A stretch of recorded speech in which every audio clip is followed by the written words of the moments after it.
and gentlemen, please welcome the moderator of the next session, Stephen Erlanger.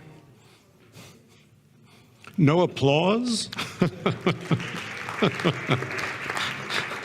Thank you. Just filling the empty space. Thank you for coming. I'm Steve Erlanger. I'm with the New York Times. And we have a little intro. And the topic, as you know, is one of these crucial questions, which is all about the Transatlantic alliance. Is it evolving? Is it declining? Is it disintegrating? Is it moving to another universe? So this is our conversation. We don't have tons of time, but I will introduce our speakers. They won't speak in this order. Balázs Orbán, who I think you can all see, Nathalie Tocci, Rahman, Phil Reeker, Alexander Schallenberg. So also, you can ask some questions. We're not going to have tons of time at the end because I want to get more out of our panelists. But apparently we start with an intro video, so maybe we should do that now.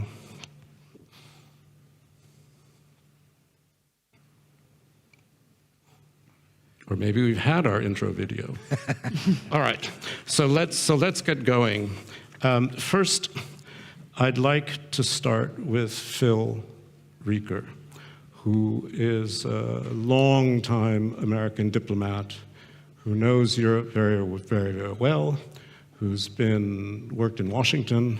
I knew him then. So Phil, in this world where everything seems to be in Trump's head, where Europeans say to me in Washington, we don't know who to talk to.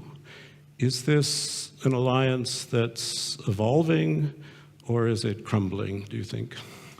Well, thanks, Steve, and thanks to GlobeSec for inviting me, and it is good to be here. I think we need more of these kind of fora at exactly this point in time, and I think perhaps in earlier years we saw more current U.S. officials participating. It would be great to get back to that, because as our diplomacy retrenches a bit, people can see it, they can feel it, as you say. I hear from Europeans, whether they're ambassadors in Washington or officials on this side of the Atlantic, that they don't know who to talk to. A lot of our embassies are not, ambassadorships are vacant, the State Department itself is not filled out. But I'd start by answering your question saying, they're not mutually exclusive concepts. The idea of evolving and crumbling can be part of the same paradigm.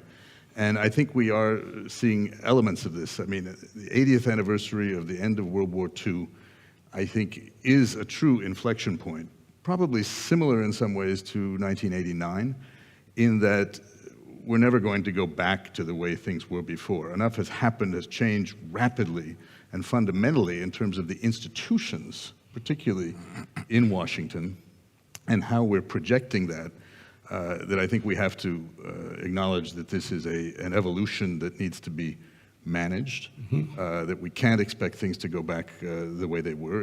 In a sense, what is often called the empire by invitation, that is the rules-based international order, the West, what we built in the aftermath of World War II, is being re-examined. And a lot of the people I talk to in the Trump administration, closely aligned with the movement, believe that perhaps fundamental mistakes were made back in 1945, and that we need to correct those. Well, let me ask you this, having covered you at some points, and also having covered the State Department, the NSC, I mean, one can argue things had gotten stale.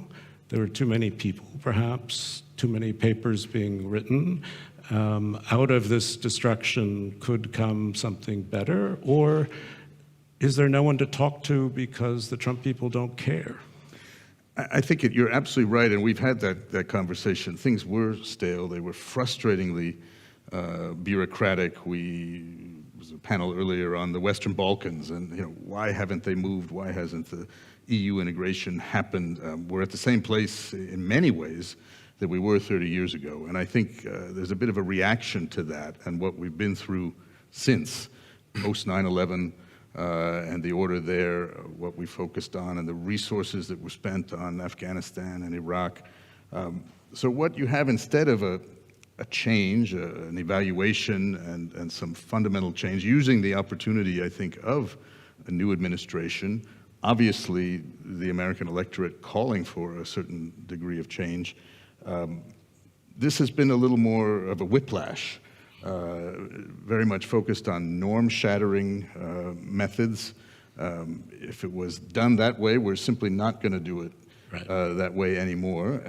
So the speed and volume of it is some really disorienting. It's disorienting, I think, for people on both sides of the Atlantic, and even within the administration. I will often hear from people saying, well, they're not really sure where to go because we have to wait and see what is tweeted and overnight. What Trump thinks. And what the president will come out with the next day, which can bounce, just like a reality show that it is, from one theme, one character, one plot line to the next on a very quick axis. Yes, one day it's showerheads, and the next day it's something else. Did I hear autopen?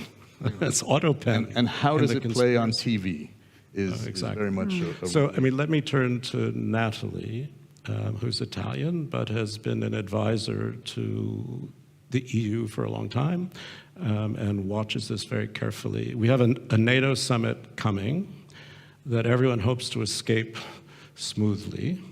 And the polls seem to indicate it's new, it's not been very long for the Trump people, but that there's been a decline in belief in American credibility, particularly regarding the alliance.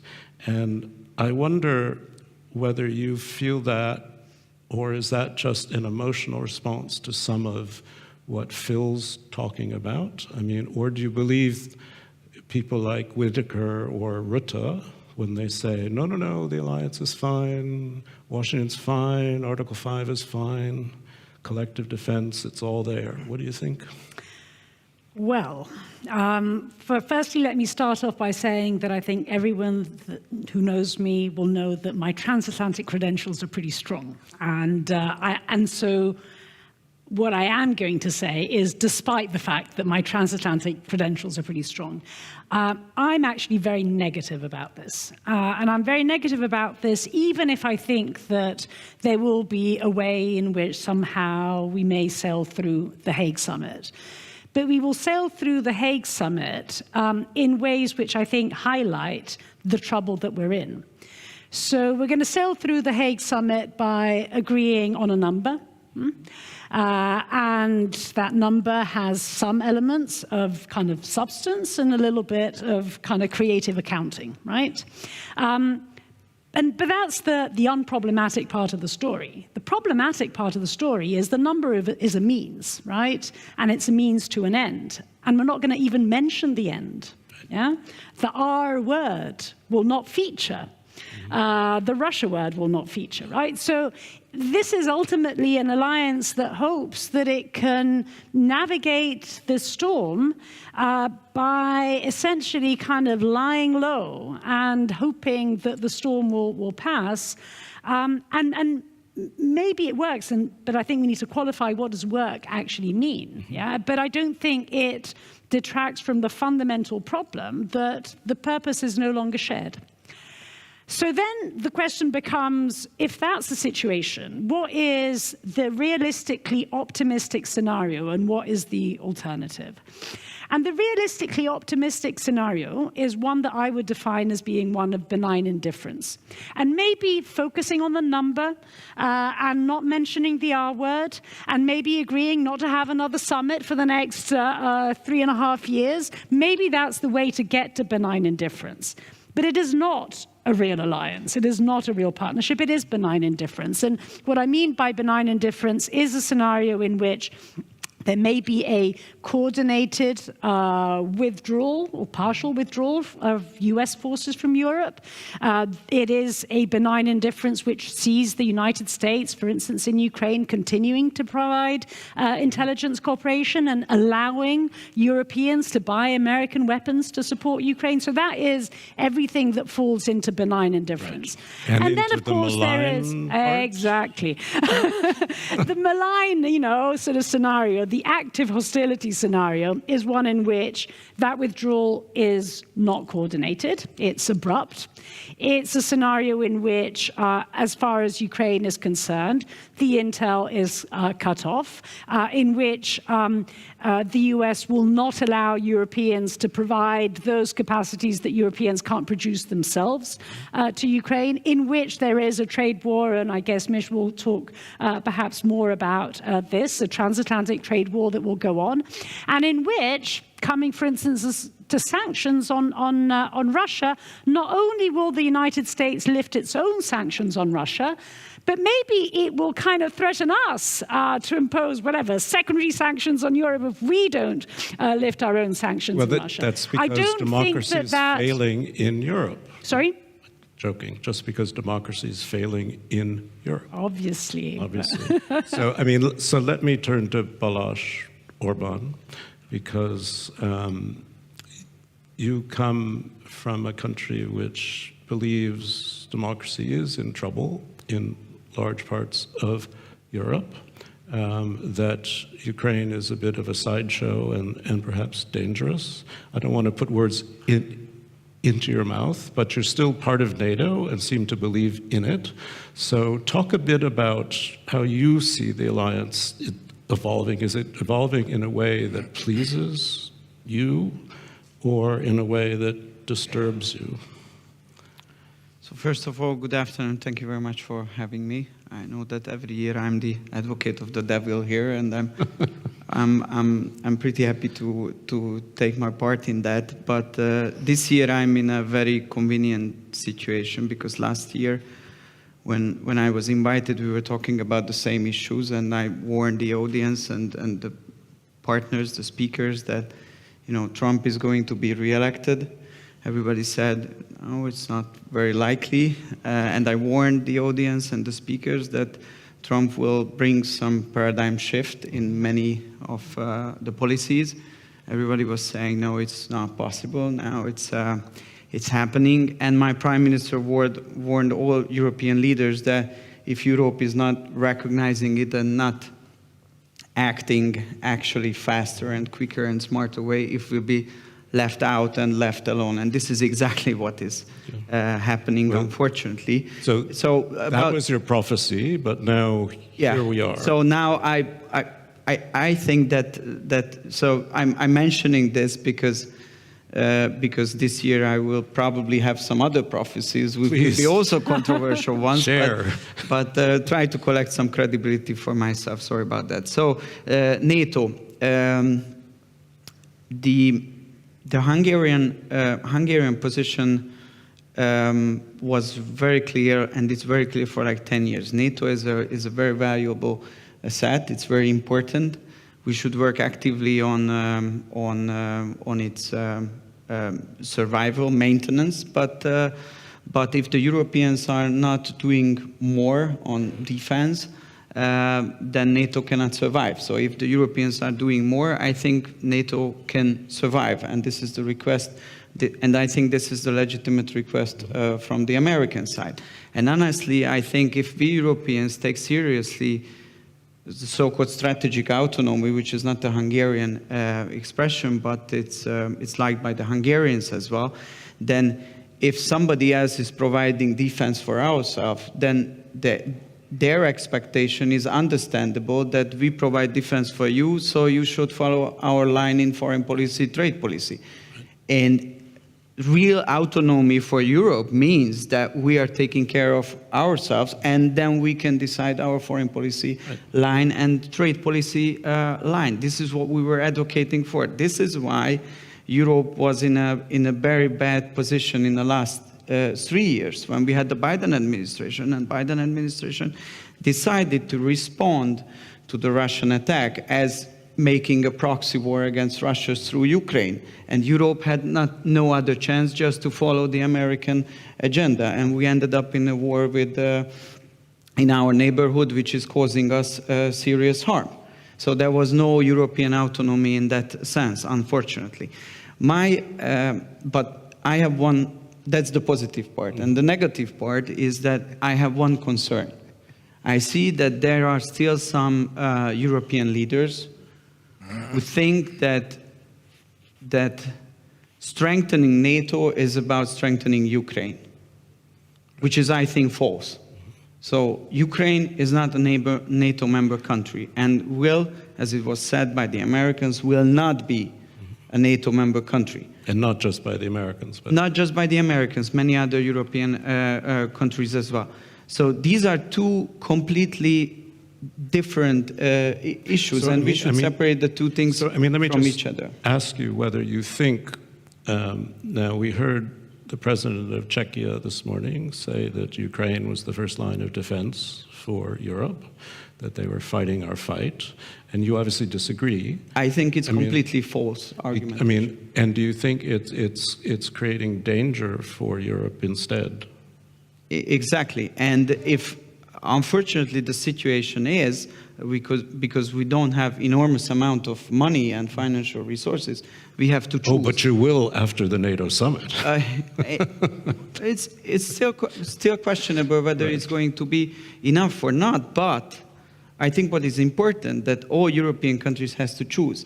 Either they want to rearm or arm Ukraine, or want to rearm themselves. And our recommendation would be just the last sentence. Our recommendation would be to rearm ourselves. Question, because there will have to be trade-offs, I think, because there's only so much money to go around. This is something Europeans don't actually like to actually talk about.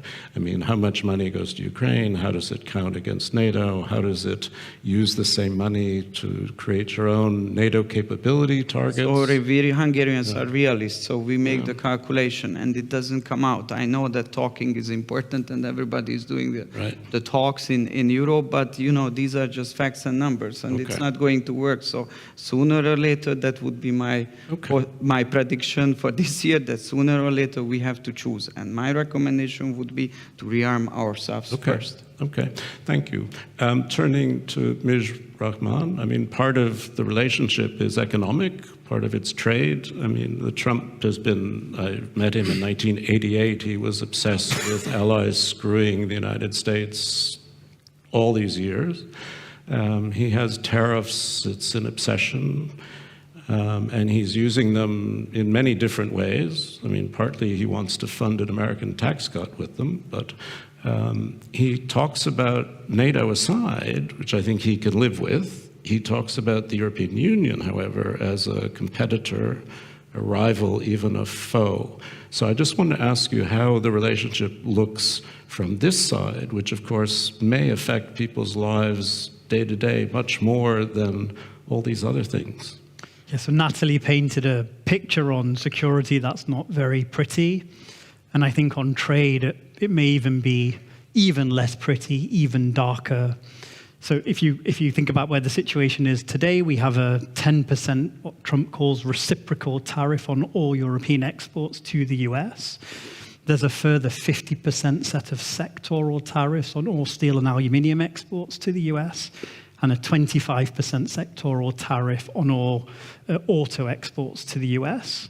And he is threatening to either raise that baseline 10% rate to 50% or introduce further sectoral tariffs on a set of 6 further sectors, from semiconductors to pharmaceutical exports, if there's no deal by the 9th of July.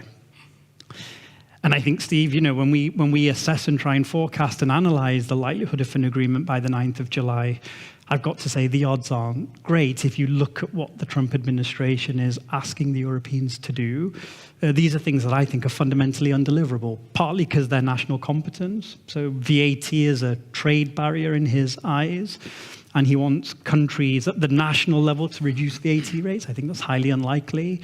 You can pick any economy in Europe and look at the fiscal picture, and it's a total mess.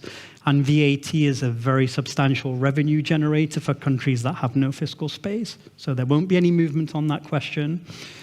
He also wants the Europeans to completely revisit the way they think about regulating big tech, which, of course, from a values perspective, is something that's completely anathema for the Europeans.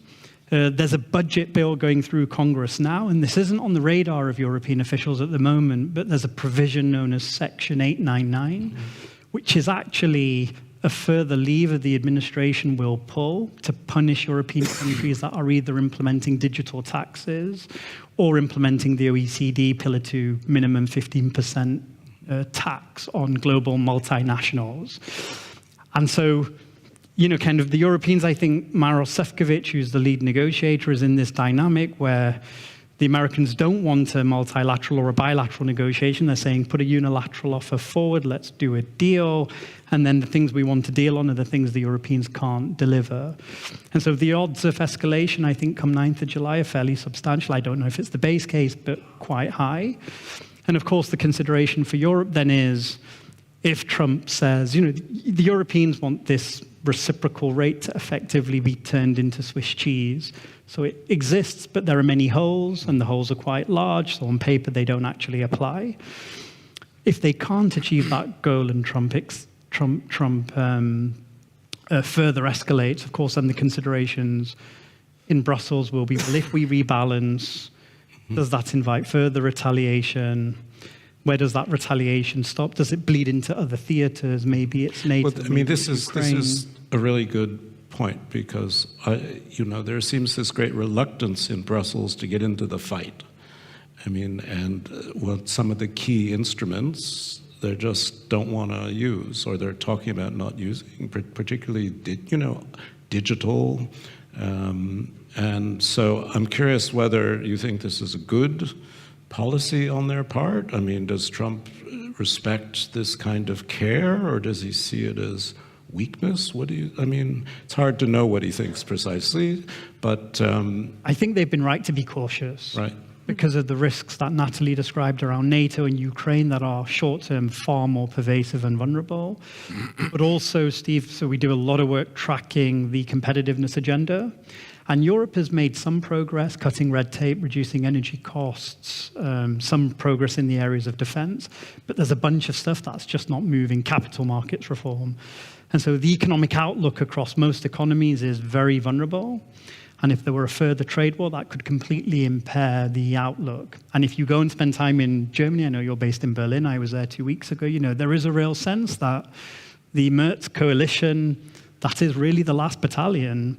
They have to deliver on growth, they have to deliver on cost of living, and if they don't, then you are looking at a parliament that will be dominated by the AfD in 4 years' time. And that's not a problem unique to Germany. I think it's a generalized problem across the entire EU. Let me ask you one other thing as we talk about NATO too. I mean, one of the big issues, obviously, about spending more money is fiscal space. And the EU has come up with 150 billion, which is leveraging money they somehow didn't spend, right? I mean, I don't know how else to describe it. And then they're trying to advertise that as much bigger because they're giving countries the right to borrow more should they choose to borrow more, which most of them probably shouldn't do. So I'm curious how much of a restraint fiscal space is to the reality of the kinds of spending we're actually talking about.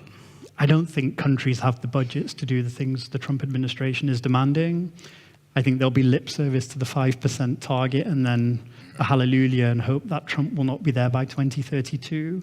The big debate is, of course, on grant financing, but I think there is a general sense that Friedrich Merz, after having abolished the debt brake in Germany, nobody wants to confront Germany, certainly not Merz at his first European Council, to ask him to also facilitate rearmament elsewhere in Europe. And I think there is a sense that the threat perception from the administration has waned a little bit, that they're a bit more reasonable on Ukraine and a bit more reasonable on NATO. Mm-hmm. And so the need for a fiscal bazooka based on the EU budget that would support rearmament in countries that don't have fiscal space, that's not a priority in the very short term. Right. Okay. Alexander, you've been foreign minister of a wonderful neutral country. So as you look at what's going on you're protected by NATO, though you don't like to admit it. Surrounded by it. Yes, surrounded by it. Apart from hostile forces. But when you think about the Trump administration's attitude toward Europe and its criticisms of the way Europe exercises its democracy, how much of a point do you think they're making, or is it all part of their domestic argument? What do you think? Well, first of all, thank you for having us, and I believe, I agree with Philip, we need more of these kind of dialogues and debates. I believe we Europeans always fall the risk of being too self-referential, too self-righteous in our debate, and there's actually an extremely lack of understanding. It's very interesting for you as journalists, what kind of stories actually cross the North Atlantic and make it to a newspaper in Europe, and vice versa. Mm-hmm. It's actually astonishing and sobering to see how little we know about each other. And if you look at, and I would plead in this time, and I know it might be not popular because we are in this constant state of emergency, constant state of alarm, to take the long view, to look beyond, not run with social media, not the tweets, and not watch Trump throwing a stone into the pond and staring at the waves, but look at the horizon. Austria has established diplomatic relations with the US in 1848, 177 years. Sometimes the North Atlantic was wider, sometimes narrower, if I can talk like that. We had Monroe Doctrine, isolationism, First World War, Second World War, but America is part of our family of values. We have a common approach on many things. So let's not forget that when we talk about the disruptive element we're living now, and sometimes probably it makes sense to take a step back and look at the broader picture and try to understand what is actually going on. We have a lack of understanding on Europe, on the US side, but does it justify us for not wanting to understand them? I don't believe so. But as you listen to some of the criticism, I don't know how much of Vance's criticism Trump shares or even thinks about, but the sort of MAGA criticism, I mean, do you think there's something real there Europeans should really pay attention to rather than just be offended all the time? I believe so, very strongly, and I gave after Vance's speech in Munich at the security conference an interview which probably shocked some of my friends with the title, Vance has got a point. Because not everything was wrong. On migration, he was spot on. On the firewall, it's an internal German debate, but I mean, you can ask yourself whether in democracy you can simply exclude a third of or 25th of the electorate. We have chosen another way, right or wrong in Austria. These are viable debates you can undertake, and we should stop being always so self-righteous in Europe and moralizing everything and trying to preach abroad. I said to a certain degree, Vance did in Munich what normally we Europeans do abroad. He went abroad and he gave a speech and a lecture, and we didn't like it. So not everything is black, not everything is white, as always in history, and let's take it from there. I would say calm down a little bit. I fully understand, and I've been, until 3 months ago, myself in government as Chancellor and Foreign Minister at the time, these are daunting times. Extremely challenging times, but it doesn't help to jump only from tweet to tweet. It doesn't help. Well, I'm curious just to open this to anyone who wants to comment. I mean, do you think Alexander has a point, or is he being a bit benign or neutral in this? I mean, Phil, I might add, I think this whole point of what Europe has to focus on well before the return of President Trump to a second term, you had your own reports in Europe, the Draghi report, the Letta report, about what needed to be dealt with. You have a security challenge, and that's true. And now you're beginning to address that, and there was a wake-up after the invasion in 22, probably should have been a little more roused and drunk a little more caffeine after 2014 and Crimea, even 2008 and the 2007 Munich speech by Putin. The energy dependence, all of these things were outlined. And now you're stuck with this challenge that on our side of the Atlantic, we have our own challenges. We are a very divided country right now. We need dialogue within our country. We have a lot of distraction. We have a lot of concern about institutions that are being dismantled, traditions that are being thrown upside down in terms of how we operate. Our tripartite system of government is certainly in question. Congress seems unable to act on its own. So I think we need, Europeans to support the fact that we have to deal with some real challenges and be supportive in the way that we, I think, as the United States broadly and Americans broadly for 80 years have generally tried to be supportive of Europe through its recovery. I mean, how should Europeans try to do this without being infuriating to Americans? I think they've got to have a dialogue with Americans and have these conversations, which again is why these types of fora are so important. To me, it's tragic to see so quickly, in the space of 3-4 months, and literally happening overnight, programs like Fulbright, like other things, being eliminated. Like Radio so that we don't Europe, have like these kind Voice of America. Exactly, Voice of America, RFERL, which did provide, I think, a certain level of understanding for Europeans about the United States, if not vice versa. Yeah. And we need to look then for ways, and the private sector, I think, is going to have to take on much of that role and try to navigate some of this stuff while working with governments, obviously, to deal with things like It'd be nice regulation. if the EU could take over RFE, but it's $142 million, and they don't seem to want to do it. Anybody else? Yeah, Nathalie? can I say something, actually not about this? I wanted to push go ahead. back against Balázs. Please. I'm sure you'd enjoy that. Go forward first and then make a big pushback? Okay. Okay. All right, good. Because I have an answer to your question. Davai. So, like, I think you will consider it radical, and Nathalie definitely. So we need a regime change in Brussels. That's the solution. Because right now, whether we admit it or not, the European Union as a power center is the most isolated power center on Earth. What we did in the last years, we break up with Russia, so no more energy and economic cooperation, which killed European industry, caused inflation, high interest rates, war, and so on. We engaged in a warfare on a commercial basis with China, which is our biggest export market, and we're having a confrontation based on ideologies and now based on commercial issues with United States of America.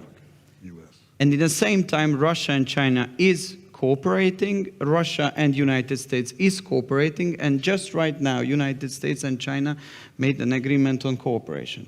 So this is, whether we like it or not, this is a dead-end street, and it makes us vulnerable, from a social and from an economic point of view. So I think the current leadership of the European institutions are not capable of solving these problems. So the only chance for Europe is a regime change. And now you can speak. And now I can really go for it. Okay, so first what I wanted to come back to this point actually about, is Ukraine connected to European security, or should we be separating it? And I think this fundamentally has to do with how we view this war, right? So if this was a proxy war, then indeed you could say European security in Ukraine could be compartmentalized. We should be concentrating on our side of the equation. I think we should all be very grateful to President Trump, because he has demonstrated that it is not a proxy war. Because, of course, if it had been a proxy war, it would have been over in 24 hours, right? With the 180-degree turn that we have seen in the United States. So now all of a sudden, and this gets me to the regime change part of the story, all of a sudden, Europeans are no longer weak colonies simply following the US and their proxy war. Now all of a sudden, we have become the evil ones, right?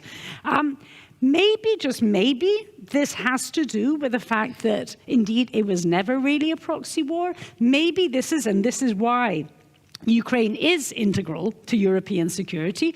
This has to do with a war in which Russia is attempting to reconstitute empire, and it does so in different ways. It does so militarily when it has to, right? And this is the story of Ukraine, and it is the story of what Russia does looking north, yeah? I mean, there's no amount of election meddling and disinformation that's going to do the trick in the Baltics, right? So you necessarily have to think of it in military and hybrid terms. But of course, looking at it elsewhere in Europe, including in your own country, Go ahead. then you can do it on the cheap, right? I mean, if you can achieve something politically, why on earth would you want to wage war? But it is part of the same strategy. And so this is why European security begins but doesn't end with Ukraine. And I think it is the clarity that Europeans have in seeing it today, which all of a sudden has transformed us into, as I said, from colonies to kind of evil empire. Now, in terms of this kind of regime change going on, I think there's one point on which I actually will agree with you, Balázs, and that is the fact that indeed we should be now in the ball game of reaching out to the rest of the world. And I think that indeed we could be doing a lot more of that. I think it would be unfair to say, I simply don't see an isolated Europe when you have 76 free trade agreements around the world and negotiating with India and Indonesia and Malaysia and whatnot. Yeah. We could be doing a lot more and certainly a lot faster, but we're definitely not isolated. No, but I mean, but the point in a way is, Europe feels like what's left of the West, because Russia and China have different ideas, and America seems to be turning inward with its own ideas. And so what is the repository for what we think of as liberal values, as liberalism, as now maybe you hate this, but frankly, that's kind of what Brussels seems to represent. I'm not hating it, but the reality, Well, you don't have to like it. I mean, I'm not asking you to like it. Europe lost ground, and United States people, grassroots voters, they decided to have a completely different path. 49. The West itself 49% of them. into another direction, whether we like it or not. And the sooner we catch up, it would be the better for Europeans. Mij, you wanted to come in. I mean, I would... It's not about love and hate. I know. I would challenge Balázs on the idea of certainly regime change, or framing it as regime change, but the idea that the EU or Brussels is isolated. I think on China, there is a real opportunity for EU-US alignment on a set of shared concerns around Beijing's role in the Ukraine theater, on Chinese overcapacity being dumped on the single market and undercutting European producers. I think in any trade agreement that the two sides strike, the question of China and how the EU and the US collaborate over China will be a very substantial shared priority. What the framework will look like, what the mechanism will be, that's I think yet to be negotiated. And then also with respect to Russia, I suspect, the jury there is still out. If you think, I mean, Steve, the debate in Munich was US-Russia normalization, Ukraine thrown under the bus, the Europeans forced to accept a bad deal, otherwise Trump affording Putin concessions on European security. That's not where we are anymore. That's right. I accept the premise that Putin has to work less harder to keep Trump on board than the Europeans have to work to keep Trump on board, given Trump's instincts are probably one where he would like to do a normalization deal with Russia, but that may not be forthcoming. There's a lot of discussion in Brussels around Lindsey Graham's package on sanctions. If they were to be implemented, that's 500% tariffs on all the US's trade partners. If they are enabling circumvention of Russia sanctions, that would completely open the door for European alignment with the Americans on sanctions. Trump hasn't demonstrated at this stage a willingness to go there. Right. That may change if Putin ultimately doesn't move to play ball over Russia. No, but he's got 82 co-signers in the Senate. That's veto-proof. Now, I don't know if they're going to do much with it, and Trump is getting fed up. You can hear it, but I think he's so far been very reluctant. I mean, his theory is if we sanction the Russians harder, they just won't talk at all. I mean, and then the other argument is... Because the talks have really achieved fantastic Well, I mean, success. that's the other argument is, does he have any interest, Putin, in talking right now? Does he think he's winning? And then part of the question is which we can't get into here, is a judgment about what you think Russia's real aims are. But that's a much more complicated conversation. Alexander, did you want to come into this, or shall I? I mean, I don't like the term regime change because you use it in other circumstances. What we do need is a policy change. And yes, we are the most challenged continent. Why? Because we thought, actually, after the fall of the Iron Curtain, we have won it. And we thought Francis Fukuyama was right, history is over, and liberalism will dominate, our standards will be global standards, and we had the biggest peace dividend on this continent. Now this is gone with a snap. But then again, I say, if we had had this debate on the 22nd of February 2022, who in his right mind, think tanker, journalist, politician would have said, Europe will stand united? Right. Nobody. Right. And that is our biggest problem. We have an intellectual problem in actually saying, yes, challenging times, our forefathers had challenging times, we will overcome them. We shouldn't put into question, and here disagree, yes, we have to do more, and I agree with Nathalie, outreach. I would suggest to any European politician to go to Ghana, South Africa, Rwanda, Senegal, and talk with these guys, and talk honestly with them and try to understand them. It's very astonishing, you know, they come up. We had wars all the time in Africa, in Congo, in Sudan, 5 million dead in Congo. You didn't give a damn. Now you have one thing going on in Europe and you go bananas. What's wrong with you? Just, you know, the change of perspective, we have lost this a little bit. Right. And I say, yes, we need a policy change. We have outsourced security to the US, energy to Russia, manufacturing to China. And we have known so actually a long time ago because we started treating China as a rival, a competitor, and a partner all at once. Right. Again, not black and white. We will have to do so with all the others as well. Yes.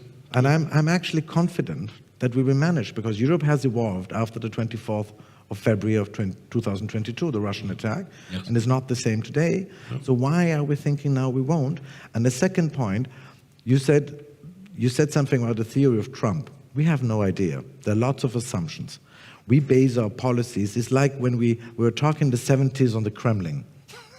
Exactly. It's actually sobering, you know. No. We have little idea, and there's one tweet, one article, and we think we know now how Trump works or his surroundings. We don't.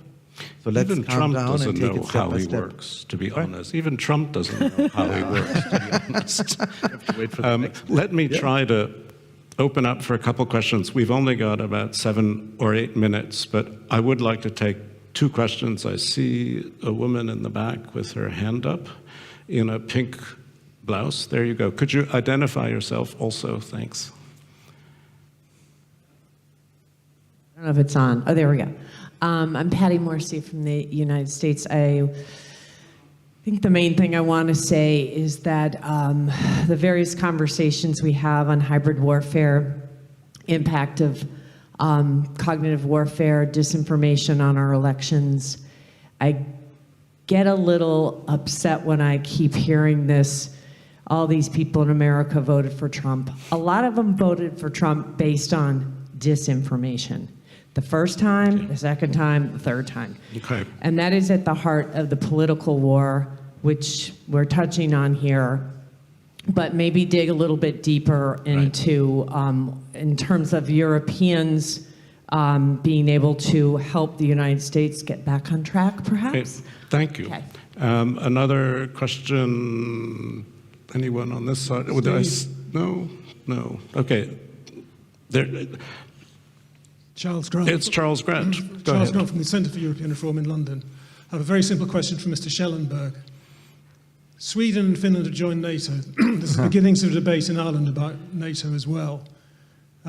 You'll tell me probably very few people in your country want to join NATO. Is that ever going to change? Is the political elite ever going to try and tell the Austrian people it's in their interest to do so? And if you say the answer is no, do you think that Russia is a threat to Austria in any respect or not? Okay, that's a good question. And we have one that's come in on Slido for Phil, which he could read. What do you think about American foreign policy in the Western Balkans during the last few years? So anyone other than Phil who wants to take any of the other questions Go ahead. Can I? Yeah, please. no, very easy. On the second part, I would say very bluntly, any country putting into question the basic principle of the UN Charter, believing that they can simply invade a neighboring country, on whatever pretext, is endangering our system. Our protective shield is international law. And the idea, the notion, it might be naive, that everybody, whether he has nukes or not, whether he's big or small, sort of will try to stick to it. So yes. On the neutrality question, I mean, we had this debate, and I was asked this question several times, or many times. The history is very different. Geography is very different. Sweden and Finland and Austria cannot compare them. We still have about 80% roughly of Austrians supporting neutrality. What I was always saying in my debates in Austria is what we have to break up is this wrong idea we have sometimes in Austria, neutrality equals security. That's simply wrong. Neutrality means we don't want alliances, we don't want foreign troops, we don't want military bases on our continent, but it means we have to do everything ourselves. And the second part of the equation was sort of forgotten partly, has to do with history, has to do with Second World War, First World War, many things and disruptions we had in the country. But I believe what we need as a debate in Austria is to make sure neutrality doesn't mean security, and what kind of solidarity are we willing to contribute to the European security? Because yes, we are a vibrant and proud member of the EU, but we don't have intentions of joining NATO, and I don't believe that one size fits all is the right approach to any kind of policy. Okay. Thank you. Nathalie, you wanted to comment? Yeah, I mean, I think, to be honest, the best thing that Europeans can do for American democracy is save European democracy. I don't think that we can do much else. And I think in order to do so, there is a learning that needs to happen, I think, amongst, let's say, the liberal side of the spectrum, in ways in which I think on the illiberal side of the spectrum, there has been. So once upon a time, illiberals in Europe, they were in the, let's say, Brexit camp, yeah? Now they're in the regime change camp, yeah? I mean, you can agree or disagree with it, but there's a learning effect. I think our problem is that we haven't gone through that evolution. I mean, there has to be, we can't simply assume, and I think this holds true for Democrats in the United States, but also for liberals in Europe, we can't simply assume that all we need to do is roll over and kind of wait for the others to fail, because it may happen, but it may not happen. And we need to kind of rethink what our own ideas and vision are. Okay.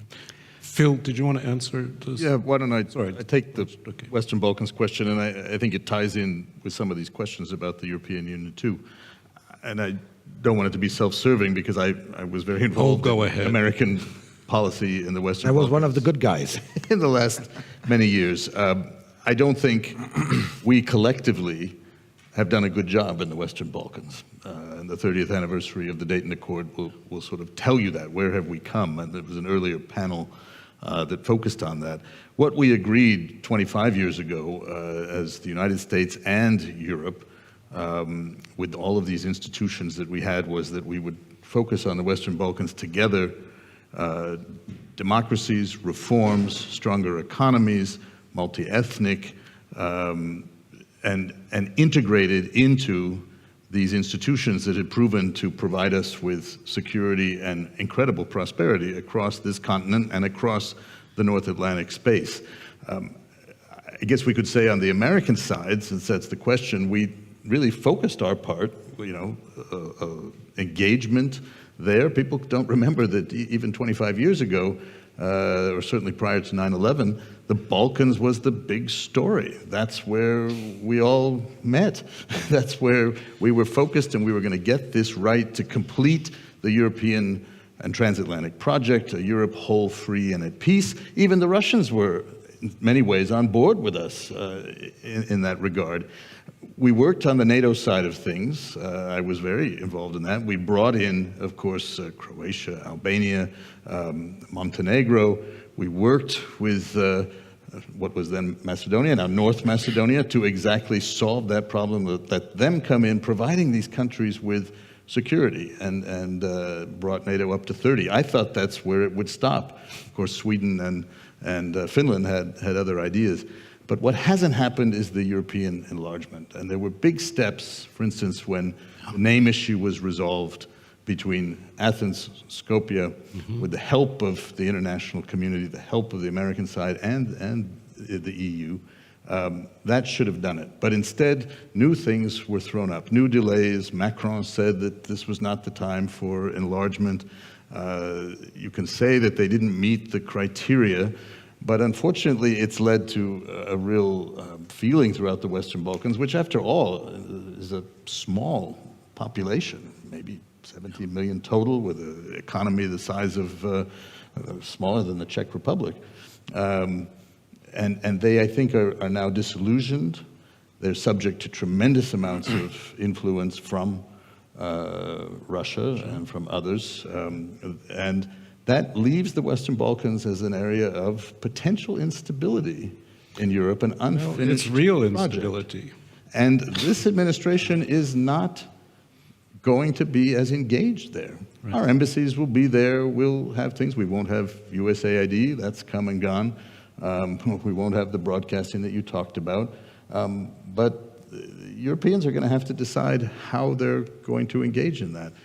As we said at the beginning, this administration, and I talked to people in senior positions there, they are not particularly interested in Europe, and the Balkans falls right into that. So I think we did a lot. We need to try to finish it, and if you go back and read what Bismarck said, almost 200 years ago, it was about getting the Balkans right. This is Europe. This is part of it. It should be integrated in and done quickly. Finish the project. Well, thank you all for that. We've run out of time, and I'm told that I should stick to time. So if people have had things that they didn't want to say or questions that they didn't get asked, I apologize.